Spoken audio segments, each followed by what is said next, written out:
Hey guys, how's it going? So as you guys will know, yesterday was the 13th anniversary of the bombing of the Trade Center, so the anniversary of 9/11. And one of our choices this week was to talk about this. And it's something that I actually really wanted to talk about. But before I actually get into what I'm going to talk about, I'm just going to put a disclaimer that I don't mean to offend anyone or disrespect anyone, and I'm going to try and be as cautious as I can because I know I'm talking about a very sensitive issue. As the story unfolded, it became more apparent that, it was very tragic and lots of people had died and many people were injured, and lots of servicemen and women had to help, and also like rescue animals such as dogs had to also help. It eventually was discovered that it was the work of Al Qaeda and Osama bin Laden, who, if you guys don't know, which I'm sure you do, are a terrorist organisation. I think one of the worst repercussions, aside from the death and the tragedy of all that, is that it created a rift, particularly in America, between the white citizens and anyone deemed to be different, and anyone that reminded them of that terrorist organisation, no matter whether they had anything to do with it or not. And I know April alluded to in her video that when she went back to school, there was like people assumed that she was the same.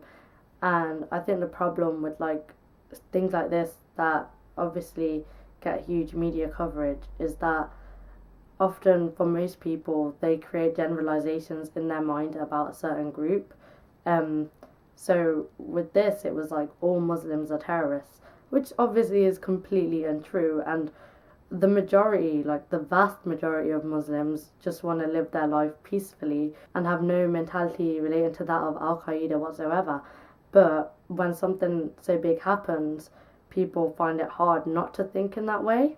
But when 9/11 happened, I was very young. I was 5 years old. So obviously, I didn't really have any idea what was happening. And without living in America, I didn't really get the full brunt of it, I suppose.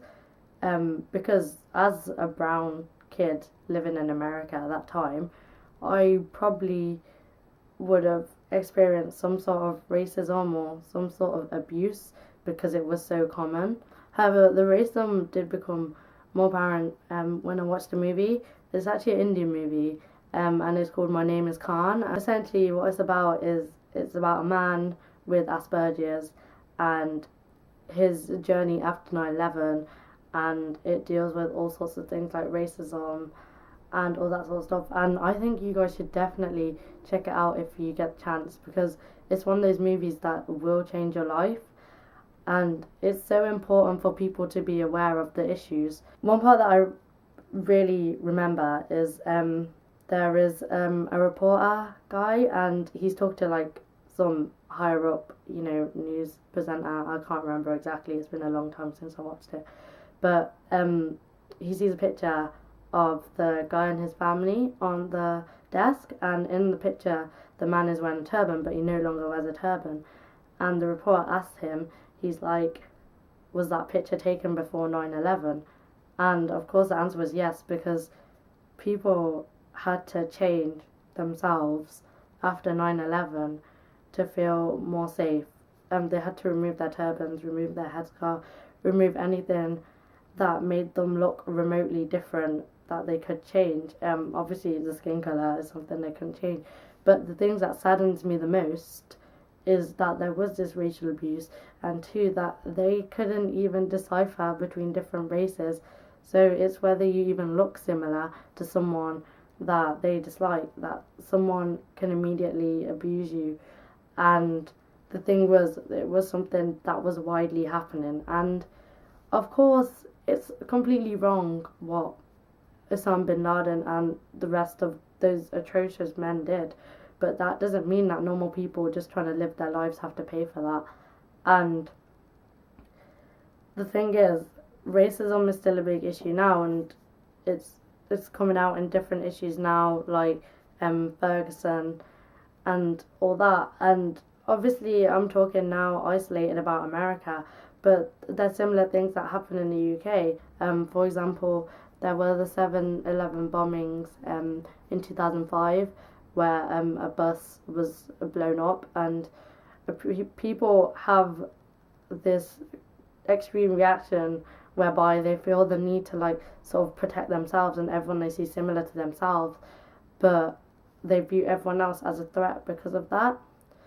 And people need to realize that just because a minority in their religion has caused such a tragedy does not mean that your neighbor now wants to bomb your house. It doesn't mean that your neighbor hates you. It doesn't mean anything like that.